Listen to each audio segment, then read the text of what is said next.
Zina Pak, tidak main-main Pak. Makanya orang yang tidak sabar terhadap pelaku zina itu Masya Allah siap-siap untuk menghadapi adab yang pedih kelak pada waktu di akhirat. Di dunia aja berat Pak. Hukuman rajam, kalau kita baca di dalam kitab Syarah Riyadhus Shalihin oleh Syekh Utsaimin, hukuman rajam ditaruh di dalam tanah. Orang terkunci rapat tangan dan kakinya oleh tanah, sisa kepalanya saja. Dia persiapkan batu, tapi batu yang dipersiapkan tidak boleh batu yang besar, yang sekali jatuh ke kepala pecah batunya, pecah kepalanya langsung mati, tidak boleh. Batu yang sedang, kecil-kecil, kerikil-kerikil gitu, sebulan tidak mati-mati, tidak boleh juga. Tapi batunya yang sedang. Kemudian Syekh Utsaimin menerangkan kenapa batunya harus yang sedang, supaya ketika dilemparkan kepada orang yang sedang berzina, ketika dirajam dia tidak langsung mati, dia merasakan dulu perihnya ketika dilempari itu, dari ujung rambutnya sampai ujung jempolnya, sebagaimana nikmat yang dia rasakan ketika dia berzina, ujung rambutnya sampai ujung jempolnya itu merasakan semua kenikmatan yang haram, dan tidak ada kenikmatan yang paling dibenci oleh Allah kecuali kenikmatan yang jatuh dan didapatkan ketika orang itu berzina. Makanya sampai sedahsyat itu Pak. Makanya sampai kemudian para salaf itu berkata, azina dainun wa qada'uhu fi ahlihi. Zina itu utang Pak. Zina itu utang.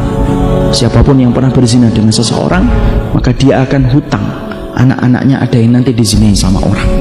Makanya Imam Syafi'i rahimahullah ta'ala, sampai kemudian beliau kalau sudah disebutkan dosa tentang zina, berubah wajahnya dan berkata, al-bala, al-bala, al-bala. Imam Syafi'i itu kalau sudah disebutkan kata zina Pak, tidak ada kata yang disampaikan kecuali satu, bala, bala, dan bala. Sampai tikus yang ada di dalam rumah itu akan mendapatkan balaknya ketika penghuni rumah itu melakukan zina. Sampai tikus di dalam lubang itu, saking kerasnya adab yang diperlakukan kepada orang yang berzina. Makanya tidak main-main zina itu. Makanya sampai orang yang bertobat sekalipun kalau sudah berzina Pak, kalau sudah bertobat itu tidak menghapuskan jejak zinanya. Contoh, A nikah sama B, lahir C dari hasil zina. Bukan, A zina dengan B, lahir C. A dan B tobat, C itu masih merasakan akibatnya Pak. Apa akibatnya? C itu tidak bisa bernasab kepada bapaknya, tidak bisa C bin A, tidak bisa. Saling mewarisi, tidak bisa.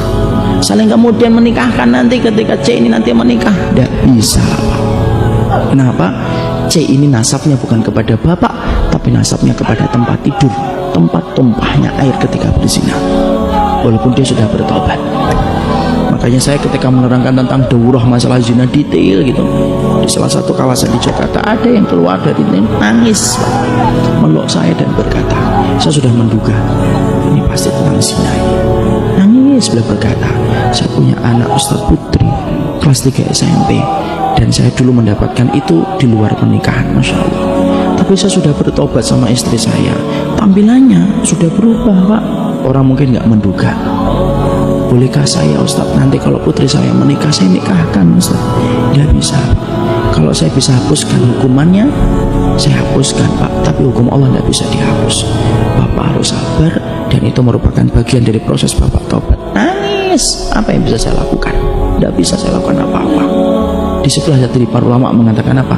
Dosanya zina tidak menghapuskan jejaknya, saking beratnya itu. Makanya tidak ada aturan Pak detail yang mengatur hubungan laki-laki dan perempuan kecuali apa? Islam Pak. Kenapa? Karena semangatnya Islam itu menutup rapat pintu perzinahan. Sampai kita dapatkan kan, Masya Allah dalam Islam diatur laki-laki dan perempuan. Sampai di masjid perempuan harus di belakang, laki-laki di depan.